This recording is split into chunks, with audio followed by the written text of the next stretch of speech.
ಇದ್ದೀರಾ? ನೋಡ್ರಿ, ಇವತ್ತಿನ ಹಸಿವು, ಇವತ್ತಿನ ಕಷ್ಟ ಮತ್ತು ಇವತ್ತಿನ ಹಸಿವು ನನಗೆ ಜೀವನ ಕಲಿಸ್ತದೆ. ಇವತ್ತು ಕಷ್ಟ ಐತಿ, ಹಸಿವಿನಿಂದ ಬಳಲಾಕತ್ತೇನಿ ಅಂತ ಹೇಳಿ ಅದಕ್ಕೆ ಬೇರೆ ಥರ ಅದನ್ನು ಭಾವಿಸಬಾರ್ದು. ಯುವಕರಿಗೆ ಹೇಳೋದು ಇಷ್ಟ, ಯಾರು ಭಾಳಷ್ಟು ಕಷ್ಟಪಡ್ತಾರ ಅವ್ರು ಮುಂದೆ ಬರ್ತಾರೆ, ಯಾರು ಕಷ್ಟಪಡೋದಿಲ್ಲ ಅವ್ರು ಮುಂದೆ ಬರೋದಿಲ್ಲ. ಈ ಶಾರ್ಟ್ ಟರ್ಮ್ ಮೆಥಡ್ ಒಟ್ಟು ಇರೋದಿಲ್ಲ. ಯಾವತ್ತೂ ರಾಜಮಾರ್ಗದೊಳಗೆ ಹೋಗ್ಬೇಕು.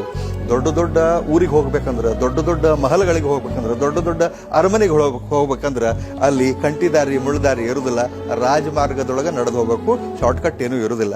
ಅದಕ್ಕೆ ಯಾವುದು ಶಾರ್ಟ್ಕಟ್ ವಿಚಾರ ಮಾಡಲಾರ್ದಂಗೆ ಕಷ್ಟಪಟ್ಟು ಮುಂದೆ ಬರಬೇಕು. ಮತ್ತು ಯಾವುದೇ ನೆಗೆಟಿವ್ ಥಾಟ್ ಇಟ್ಕೋಬಾರ್ದು. ಇದಾಗೋದಿಲ್ಲ ಮಾಡೋದಿಲ್ಲ ಅನ್ನುವಂಥದ್ದು ಇಟ್ಕೋಬಾರ್ದು. ಮನುಷ್ಯ ಮನಸ್ಸು ಮಾಡಿದ್ರೆ 1 10 IAS ಮಾಡ್ಬೋದು. ಒಬ್ಬ ವ್ಯಕ್ತಿ ಹುಟ್ಟಿದ ಮೇಲೆ ದೇವರು ಹುಲ್ಲು ಮೇಯಿಸೋದಿಲ್ಲ ಅನ್ನುವಂಥದ್ದನ್ನ ನಂಬಿ ಬಂದವ್ರು ನಾವು. ಅವಂದೇನು ಕಷ್ಟ ರೀ, ಅದ್ರ 100 ಪಟ್ಟು ಕಷ್ಟವನ್ನು ನಾನು ಕಷ್ಟದೊಳಗೆ ಜಳಕ ಮಾಡಿ, ಕಷ್ಟದ ಅರಿಬಿನ ಹಾಕ್ಕೊಂಡು, ಅದನ್ನ ಹಾಕಿ, ಅದನ್ನ ಹೊತ್ಕೊಂಡು, ಏನು ಎಷ್ಟು ಬ್ಯಾಡದು ಅಂಥ ಕಷ್ಟದೊಳಗೆ ನಮ್ಮನ್ನು ಬೆಳೆಸಾಳ. ಅಷ್ಟು ತ್ರಾಸಿನೊಳಗೆ ನನ್ನ ಸ್ನೇಹಿತರಿಗೂ ಗೊತ್ತು, ನನ್ನ ಕ್ಲಾಸ್ಮೇಟ್ಸಿಗೂ ಗೊತ್ತು, ನನ್ನ ಇಡೀ ಓಣಿ ಒಳಗೆ ಎಲ್ಲರಿಗೂ ಗೊತ್ತು. ಅದಕ್ಕೆ ನಾನು ಅವ್ನಿಗೆ ಹೇಳಿದೆ, ನೀ ಹೋಗು ಅಲ್ಲಿ ನಮ್ಮ ಓಣ್ಯಾಗ 4 ಮಂದಿನ ಕೇಳಿ ಬಾ, ಬಿಳಗಿ ಮಾಂತು ಅಂದ್ರೆ ಏನಂತೇಳಿ ಹೇಳ್ತಾರೆ ನಿನಗೆ, ನೀನು ಇಂಥದಕ್ಕೆಲ್ಲ ಹೆದರಬಾರ್ದು, ಎಂಥ ಗಂಡಸು ಅಂತ ಹೇಳಿ ಹೇಳಿದೆ. ಪ್ಲಸ್ ತಾಯಿಯರ ಅಂಥ ತಾಯಿ ಏನ್ರಿ, ಒಬ್ಬ ತಾಯಿ ಮಗುವಿಗೆ ವಿಷ ಕುಡಿ ಅಂತ ಹೇಳ್ತಾರ, ಅಥವಾ ವಿಷ ಕುಡಿಬೇಕಂತ ಸುಮ್ಮನೆ ಇರ್ತಾರ, ತೆಗೆದು ಕೊಡೋದಿಲ್ಲ ತಾಯಿ ಅದಕ್ಕೆ. ಅದಕ್ಕೆ ನೀ ಎಂಥ ತಾಯವ ಅಂತ ಕೇಳಿದೆ. ಸ್ಪಷ್ಟವಾಗಿ ಹೇಳ್ತೇನೆ, ಯಾವತ್ತೂ ಹುಟ್ಟಿದ ಮೇಲೆ ಈಸ್ಬೇಕು, ಇದ್ದು ಜಯಿಸ್ಬೇಕು. ರೈಟ್? ಏನಾರ ಮಾಡಿ ಬದುಕಬೇಕು. ಸಾಧನೆ ಸಿದ್ಧಿಗೆ ರ್ಯಾಂಕ್ ಇಂಪಾರ್ಟೆಂಟ್ ಅಲ್ರಿ. ಒಬ್ಬ ಹಮಾಲ ಫೇಮಸ್ ಆಗ್ತಾನೆ, ಒಬ್ಬ ಕಸ ಹೊಡೆಯೋ ಫೇಮಸ್ ಆಗ್ತಾನ. ಹೌದಾ ಇಲ್ಲ? ಮುನ್ನಾಬಾಯಿ ಸಿನಿಮಾ ನೋಡಿರಿಲ್ಲ? ಅದ್ರೊಳಗೆ ಕಸ ಹೊಡಿಯೋ ಮುದುಕ ಭಾಳ ಫೇಮಸ್ ಆಗ್ಯಾನ. ಹೌದನಿಲ್ಲ? ಶ್ರದ್ಧೆಯಿಂದ ಕಸ ಹೊಡಿತಿದ್ದವ. ಅದಕ್ಕೆ ಅವ್ರಿಗೆ ಹೇಳೋದು ಇಷ್ಟೇ, ಎಲ್ಲ ಜನರಿಗೆ, ಬಡತನ ಅದೇನೇನು ಶಾಶ್ವತ ಅಲ್ಲ, ಅದನ್ನ ಮೀರಿ ನಿಲ್ಬೋದು. ಆದ್ರೆ ನಮ್ಮ ವ್ಯಕ್ತಿತ್ವ ಏನೈತಲ್ಲ ಅದು ಶಾಶ್ವತ. ಬಾಲ್ಯ ಭಾಳ ಕಷ್ಟದಾಯಕಿತ್ರಿ. ಅದನ್ನ ಈ ಒಂದು ಸಣ್ಣ ಇಂಟರ್ವ್ಯೂನೊಳಗೆ ಹೇಳಕ್ಕಾಗೋದಿಲ್ಲ. ಬರೆದ್ರೆ ಸಂಪುಟಗಳಷ್ಟು ಪುಸ್ತಕ ಹಾಕಾವ. ಆದ್ರೆ ಒಂದು ಸ್ವಲ್ಪ ಹೇಳಕ್ಕೆ ಇಷ್ಟಪಡ್ತೀನಿ. ಬಹಳಷ್ಟು ಕಷ್ಟ. ಉಣ್ಣಾಕು ಇಲ್ಲ, ತನ್ನಕ್ಕೂ ಇಲ್ಲ, ಎದೆದಕ್ಕೂ ಇಲ್ಲ. ಇನ್ನೇನು ಪೂರ್ತಿ ತಾಯಿ ಮಡ್ಲಲ್ಲಿ ಸಿನಿಮಾದೊಳಗೆ ಎಲ್ಲ ಮಕ್ಕಳಿಗೂ ವಿಷ ಕೊಟ್ಟು ತಾನು ಸಾಯ್ಬೇಕಲ್ಲ, ಅಂಥ ಪರಿಸ್ಥಿತಿ ಇದ್ರೂ ಕೂಡ ನಮ್ಮವ್ವ ನಮ್ಮನ್ನು ನೀರು ಕುಡಿಸಿ ಬೆಳೆಸಿದ್ಲು. ಧೈರ್ಯದಿಂದ ಇರುನು, ಇಂದಿಲ್ಲ ನಾಳೆ ನಮ್ಮದು ಒಂದು ದಿವಸ ಬರ್ತತಿ ಅಂತ ಹೇಳಿ ಆ ದಿವಸ ಇವತ್ತು ಬಂದತಿ. ಭಾಳ ತ್ರಾಸನ್ಯಾಗ ಬದುಕೀವಿ ನಾವು. ನನಗೆ ಹಾಕೊಳಕ್ಕೆ ಚಪ್ಪಲ್ ಇಲ್ಲದೆ ಯೂನಿವರ್ಸಿಟಿ ಒಳಗೆ PG ಮಾಡೀನಿ. ಗೋಲ್ಡ್ ಮೆಡಲ್ ತಗೊಳತ್ನಾಗ ಮತ್ತೊಬ್ಬರು ಬೂಟ್ ಹಾಕೊಂಡು ಗೋಲ್ಡ್ ಮೆಡಲ್ ತಗೊಂಡೇನಿ. ಮತ್ತೊಬ್ಬರು ಕೋಟ್ ಹಾಕೊಂಡು, ಮತ್ತೊಬ್ಬರು ಅರ್ಬಿ ಹಾಕೊಂಡು ಸಾಲಿ ಕಲ್ತೀವಿ. ಬಹಳಷ್ಟು ಕಷ್ಟ. ನಾ ಟ್ಯೂಷನ್ ಹೇಳಿದ್ರೆ PG ಒಳಗೆ ಒಬ್ಬ ಡಾಕ್ಟರ್ ಮಗಗೆ ಟ್ಯೂಷನ್ ಹೇಳ್ತಿದ್ದೆ. ನನಗೆ ಫೀ ಏನು ಗೊತ್ತನ? ಮುಂಜಾನೆ ಅಷ್ಟ ಅಂದ್ರೆ ಅದಕ್ಕೂ ತ್ರಾಸಿತ್ತು ನಮಗೆ. ಭಾಳ ಕಷ್ಟ ಅದಾವ. ಅದನ್ನು ಇಷ್ಟು ಟೈಮ್ನೊಳಗೆ ಹೇಳ್ಕೊಳಕ್ಕಾಗೋದಿಲ್ಲ. ಬಟ್ ಆ ಕಷ್ಟವನ್ನು ನೆನೆಸ್ಕೊಂಡ ನಾವು ದಿನಾಲೂ ಊಟ ಮಾಡ್ತೀವಿ. ಇವತ್ತು DC ಬಂಗ್ಲೆದೊಳಗೆ ನಮ್ಮವ್ವ ನಾನು ಡೈನಿಂಗ್ ಟೇಬಲ್ ಮೇಲೆ ಕುಂತು ಉಣ್ಬೇಕಂತಂದ್ರೆ ನಾವು ಪ್ರತಿಯೊಂದೂ ಖಾರ ರೊಟ್ಟಿ, ಎಣ್ಣೆ ತಿಂದದ್ದು, ಉಪವಾಸ ಮಲ್ಕೊಂಡದ್ದು, ನೀರು ಕುಡಿದು ಮಲ್ಕೊಂಡದ್ದು, ಅದನ್ನ ನೆನೆಸಿ ಉಣ್ತೀವಿ. ಪಣ ತೊಟ್ಟಿದ್ದೆ. ನನಗೆ PUC ಫಸ್ಟ್ ಇಯರ್ಕ್ಕೆ ಪಣ ತೊಟ್ಟಿದ್ದೆ. ಏನಂತ, ರೆಡ್ ಲೈಟ್ ಕಾರಿನ ಕನಸು ಅವಾಗ ಬಿತ್ತು. IAS ಅನ್ನೋ ಶಬ್ದ ಅವತ್ತು ನನ್ನ ಕಿವಿಗೆ ಬಿತ್ತು.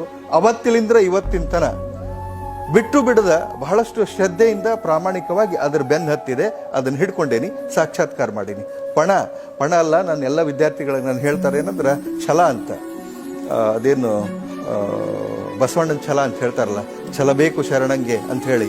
ಸೊ ಆ ಥರದ ರೊಚ್ಚು ಕಿಚ್ಚು ಅವು ಏನು ಬೇಕಾದಾಗ್ಲಿ ಅದಾಗೋದು. ಸಣ್ಣ ಭಾಳ ಬಂದೂರಿ, ಭಾಳ ಬಿಟ್ಟಿವ್ ನಾವು. ನಮ್ಮ ದೋಸ್ತರೆಲ್ಲ ಹುಚ್ಚದಾನವ, ಏನು ಹಂಗೆ ಓದ್ಕೋತ ಹೊಂಟಾನ, ಅವು ಏನೂ ಆಗೋದಿಲ್ಲಳ ಅಂದ್ರೆ.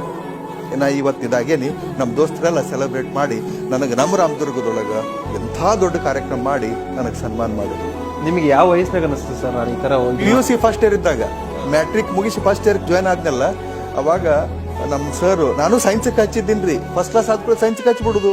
ನಾನು ಹಚ್ಚಿದ್ನಿ. ಫೀ ತುಂಬಕ್ಕಾಗಲಿಲ್ಲ. ಬರೀ 260 ರೂಪಾಯಿ ಇತ್ತು, 65 ರೂಪಾಯಿ ಫೀ ತುಂಬಕ್ಕಾಗಲಿಲ್ಲ. 1-2 ತಿಂಗಳು ಸಾಲಿಗೆ ಹೋಗಿ ಆಮೇಲೆ ಫೀ ತುಂಬಲಿಲ್ಲ ಅಂದ್ರೆ ಬಿಟ್ಟು ಬಿಡು ಅಂತಂದ್ರು. ನಮ್ಮ ಮನ್ಯಾಗ ಜಗಳ ತೆಗೆದ್ನಿ, ಕೊಡ್ರಿ ಅಂತೇಳಿ. ಎಲ್ಲಿಂದ ಕೊಡ್ತಾರೆ? ಸಾಲಿನ ಬಿಟ್ಟು ಬಿಡ್ನಿ ಅಂದ್ರೆ ಅವರು. ಅದಕ್ಕೆ ಆರ್ಟ್ಸಿಗೆ ಹಚ್ಚು, ಫೀ ಕಡಿಮೆ ಐತಿ ಅಂತ. ಮುಂದೇನಾರ ಒಳ್ಳೇದಾಕತ್ತೆ ಅಂತಲ್ಲ, ಕಾಲೇಜಿಗೆ ಹೋಗ್ಬೇಕು ಅನ್ನೋ ಆಸೆ ಇದ್ರೆ, ಚಟ ಇದ್ರೆ ಹೋಗು, ಆದ್ರೆ ಆರ್ಟ್ಸಿಗೆ ಹಚ್ಚು, 30 ರೂಪಾಯಿ ಐತೆ ಅಲ್ಲಿ ಅಂತ. ಸೊ 30 ರೂಪಾಯಿ ಫೀ ಕೊಟ್ಟು ಅಲ್ಲಿ ಸಾಲಿಗೆ ಹಚ್ಚಾರ. ನನ್ನ ಹೋದ್ನಿ. ಅಲ್ಲಿ ನಾನು ಸ್ವಲ್ಪ ಕ್ಷಣೆ ಇದ್ದೀನಿ ಅಂತ ಮ್ಯಾಟ್ರಿಕ್ ಕನ್ಸಿತ್ತು ಲಾಸ್ಟಿಗೆ. ಅಲ್ಲ ಮ್ಯಾಟ್ರಿಕ್ದೊಂದು ಬಹಳ ದೊಡ್ಡ ಕಥೆ ಅದ, ಅದು ಸಪರೇಟ್ ಒಂದು ಎಪಿಸೋಡ್ ಹಾಕೈತಿ ಹೇಳಿದ್ರು 1 ತಾಸಿಂದ, ಅದನ್ನ ಹೇಳಲ್ಲ ಇಲ್ಲಿ. ಇಲ್ಲ, ಅಲ್ಲಿ ಮ್ಯಾಟ್ರಿಕ್ನೊಳಗ ನನಗೆ ಆಕ್ಚುಲಿ 1ನೇ ತಲಿಂತ್ರ 9ನೇ ತನ ನಾನು ಒಟ್ಟ ಪಾಸ್ ಆಗಿದ್ದಿಲ್ಲ, ನನ್ನನ್ನು ಬರೀ ಪಾಸ್ ಮಾಡ್ತಿದ್ರು.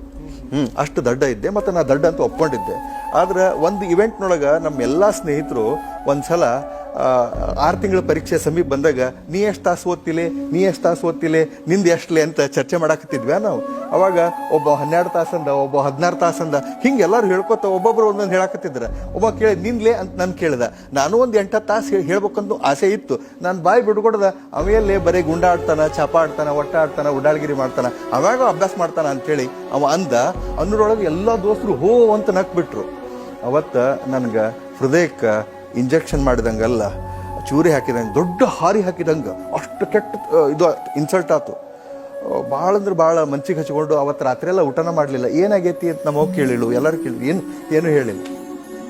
1 ದಿವಸ ಹೋತ್, 2 ದಿವಸ ಹೋತ್, 3 ದಿವಸ ಹೋತ್, ಸುಮಾರು 8 ದಿವಸ ಒಂಥರ ಮೆಂಟಲಿ ಅಪ್ಸೆಟ್ ಥರ ಇದ್ದೆ. ಆಮೇಲೆ ಒಂದು ನಿರ್ಧಾರ ಮಾಡಿದೆ, ಏನಂತ, ಇವ್ರು ಯಾರ್ಯಾರು ನಕ್ಕಾರಲ್ಲ ಮಕ್ಕಳು, ಎಲ್ಲ ಸಬ್ಜೆಕ್ಟ್ನಾಗೂ ಇವ್ರು ಎಲ್ಲರಿಗಿಂತ 1 ಮಾರ್ಕ್ಸ್ ಜಾಸ್ತಿ ತಗೋಬೇಕಂತ ನಿರ್ಧಾರ ಮಾಡೀನಿ. ಒಮ್ಮೆ ಪಾಸ್ ಆಗಲ್ದವ, ಪಾಸ್ ಮಾಡೋದು ಬೇರೆ, ಪಾಸ್ ಆಗೋದು ಬೇರೆ. I was passed.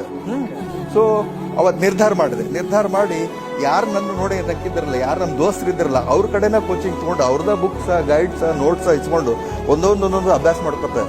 ಇಂಗ್ಲೀಷು ಗಣಿತ ಏನೂ ಬರ್ತಿದ್ದಿಲ್ಲ, 100ಕ್ಕೆ 13 ತೊಗೊಂಡು ಅವ್ನು ಗಣಿತನ. ಸೊ ಅದನ್ನೆಲ್ಲ ಕಲ್ಕೊಂಡು SSLC ಒಳಗೆ ನಾನು ನಿಯರ್ಲಿ 70% ಮಾರ್ಕ್ಸ್ ತೊಗೊಂಡೆ. ಮತ್ತು ವಿಶೇಷ ಏನಂದ್ರೆ ಯಾರ್ಯಾರು ನಕ್ಕಿದ್ರಲ್ಲ ಅವ್ರು ಎಲ್ಲರಿಗಿನ ಎಲ್ಲ ವಿಷಯದೊಳಗೆ 1, 2, 3 ಮಾರ್ಕ್ಸ್ ಜಾಸ್ತಿ ತೊಗೊಂಡೆ, ಎಕ್ಸೆಪ್ಟ್ ಮ್ಯಾಥಮೆಟಿಕ್ಸ್ನೊಳಗೆ ಅವ 96 ಏನೋ ತೊಗೊಂಡ, ನನಗೆ 63 ಬಂದು. 63 ದಾಟದಲ್ಲ ನನಗೆ, ಫೇಲ್ ಆದವಾಗ 13, 63 ಅಲ್ಲೇ. ಸೊ ಮ್ಯಾಟ್ರಿಕ್ನೊಳಗೆ ಅನ್ಸಿತ್ತು ನಾ ಶಾಣೆ ಅದ್ದೀನಿ ಅಂತ. ನಾನು ಸೈನ್ಸಿಗೆ ಹೋದ್ನಿ, ಹಚ್ಚಕ್ಕಾಗಲಿಲ್ಲ, ಆರ್ಟ್ಸ್ಗೆ ಹಚ್ಚಿದ್ರು. ಅಲ್ಲಿ ಸೋಷಿಯಾಲಜಿ ಮಾಸ್ತರ್ ಒಬ್ರು ಇದ್ರು, ನಾರಾಯಣ್ಕರ್ ಸರ್ ಅಂತ ಹೇಳಿ. ಅವರು ಇಂಪಾರ್ಟೆನ್ಸ್ ಆಫ್ ಸ್ಟಡಿಂಗ್ ಸೋಷಿಯಾಲಜಿ ಅಂತ ಹೇಳಿದ್ರು. ಅದ್ರೊಳಗೆ ಒಂದು ಪಾಯಿಂಟ್ ಏನಂದ್ರೆ, ಈ ಸೋಷಿಯಾಲಜಿ ಅಭ್ಯಾಸ ಮಾಡಿದವರು ಮುಂದೆ IAS ಪರೀಕ್ಷೆ ಕುಂದ್ರಬಹುದು ಅಂದ್ರು. IAS ಅಂದ್ರೆ ಏನು? ಅಲ್ಲಿವರೆಗೆ ನಾನು ಒಂದು ಲೆಕ್ಚರ್ ಆಗಿದ್ರೆ ಅಥವಾ ಒಂದು ಟೀಚರ್ ಆದ್ರೆ ಸಾಕಪ್ಪ ಅನ್ಕೊಂಡಿದ್ದೆ. ಈ IAS ಅಂದ್ರೆ ಏನು ಅಂತ ಹೋಗಿ ಕೇಳಿದೆ. IAS ಅಂದ್ರೆ ಹಿಂಗಿರ್ತತಿ, IAS ಆದವರು DC ಆಗ್ತಾರೆ. DC ಅಂದ್ರೆ ಏನು? ಓ ಹಿಂಗೆ. ನಾವು ಒಂದು ಊರು ಬಿಟ್ಟು ಹೊರಗೆ ಹೋದವಲ್ಲ, ನಾನು ರಾಮದುರ್ಗ ಹೊಸ್ಲಾ ಮೆಟ್ಟಿ ಹೊರಗೆ ಹೋದವಲ್ಲ. ಹೌದಲ್ಲ, ಭಾರಿ ಎತ್ತು ಇದು ಆದ್ರೆ ಚಲೋ ಆಕತಿ ಅಂತ ಹೇಳಿ. ಯಾಕಂದ್ರೆ ಬಹಳಷ್ಟು ಕಿತ್ತುತ್ತಿನೋ ಬಡತನ, ಬಹಳಷ್ಟು ಅವಹೇಳನ, ನಮ್ಮ ಬಡತನಕ್ಕೆ ನಾವು ಮಾಡಿಸ್ಕೊಂಡು ಅವಮಾನ ಮತ್ತೊಂದು ಇಷ್ಟ ಐತಲ್ಲ, ಅದು ಜಗತ್ತಿನೊಳಗೆ ದಯವಿಟ್ಟು ಯಾರಿಗೂ ಆಗಬಾರ್ದು. ಆ ಭಗವಂತನೊಳಗೆ ಪ್ರಾರ್ಥನೆ ಮಾಡ್ಕೋತೀವಿ ನಾವು. ನಮ್ಮ ಅಣ್ತಂಬರು, ಸಮಾಜದವರು, ಅವರು ಇವರು ಬಂಧುಗಳು ಭಾಳ ಇನ್ಸಲ್ಟ್ ಮಾಡ್ಯಾರ, ನಮ್ಮ ಬಡತನನ ಅವಹೇಳನ ಭಾಳಷ್ಟು ಮಾಡ್ಯಾರ. ಈಗ ಎಲ್ಲರೂ ಹೇಳ್ತಾರೆ, ನಮ್ಮ ಕಾಕಾವ, ನಮ್ಮ ಇವಾವ ಅಂತ ಭಾಳಷ್ಟು ಮಂದಿ ಎಲ್ಲ ಹೇಳ್ತಾರೆ. ಅವಾಗ ಯಾರೂ ಇದ್ದಿಲ್ರಿ, ಭಾಳಷ್ಟು ಇನ್ಸಲ್ಟ್ ಮಾಡಿಸ್ಕೊಂಡೀವಿ, ಉಪವಾಸ ಮಲ್ಕೊಂಡು ಹಂಗೆ ಇದ್ವಿ. ಅದಕ್ಕೆ ಈ ಎಲ್ಲ ಬಡತನಕ್ಕೆ ಬರೋಬ್ಬರಿ ಗೂಟ ಹೊಡೆಯುವಂಗೆ ಒಂದು ಯಾವ್ದಾರು ಉತ್ತರ ಕೊಡ್ಬೇಕಂದ್ರೆ ಇದಾಗಬೇಕು. ಇದಕ್ಕಿಂತ ಬೇರೆ ಯಾವ್ದಾರ ಆದ್ರೆ ಉತ್ತರ ಆಗೋದಿಲ್ಲ. ಹಾಗಂದ್ರೆ ಇದಾಗಬೇಕು ಅಂತ ಹೇಳಿ ಬೆನ್ನು ಹತ್ತಿ ಅಲ್ಲಿಂತ್ರ ಕನಸ್ಕೊಂಡೆ. PUC ಫಸ್ಟ್ ಇಯರ್ ಆಯ್ತು, ಸೆಕೆಂಡ್ ಇಯರ್ ಆಯ್ತು, ಸೆಕೆಂಡ್ ಇಯರ್ಗೆ ಫಸ್ಟ್ ಬಂದ ಕೂಡಲೇ ಡಿಗ್ರಿ ಕಾಲೇಜಿಗೆ ಬಂದ್ವಿ. ಡಿಗ್ರಿ ಕಾಲೇಜ್ನೊಳಗೆ ಅಲ್ಲಿ ಕಾಂಪಿಟೇಷನ್ ಮಾಡಿ, ಡಿಗ್ರಿ ಕಾಲೇಜಿನ ನಮ್ಮ ದೋಸ್ತರು ಭಾಳ ಶಾಣ್ಯಾರಿದ್ರು, ಅವ್ರ ಜೊತೆ ಕಾಂಪೀಟ್ ಮಾಡಿ ಅಲ್ಲೂ ಒಂದು ಸ್ವಲ್ಪ ಏನೇನೋ ಮಾಡಿಕೊಂಡು ಒಂದು ಹಂತಕ್ಕೆ ಬಂದ್ವಿ. ಆಮೇಲೆ PGಗೆ ಹೋದ್ವಿ. PG ಒಳಗೂ KCD ಹುಡುಗರು, ಕರ್ನಾಟಕ ಕಾಲೇಜ್ ಧಾರವಾಡದವರು ಭಾಳ ತಮ್ಮನ್ನ ತಾವು ಭಾಳ ಶಾಣ್ಯಾರ ಅಂತ ಹೇಳಿ ಯೂಸ್ವಲಿ ತಿಳ್ಕೊಂಡಿರ್ತಾರೆ ಅವರು. ಆದ್ರೆ ಅಲ್ಲಿ ಜೆಂಡಾ ಹಾರಿಸೋರೆಲ್ಲ ಹಳ್ಳಿ ಹುಡುಗರ. ಸೊ ಅವ್ರ ಜೊತೆನೂ ಕಾಂಪೀಟ್ ಮಾಡಿದ್ವಿ. BA ದೊಳಗೂ ಗೋಲ್ಡ್ ಮೆಡಲ್ ತೊಗೊಂಡೆ, MA ದೊಳಗೂ ಗೋಲ್ಡ್ ಮೆಡಲ್ ತೊಗೊಂಡೆ, ರ್ಯಾಂಕ್ ಬಂದ್ವಿ.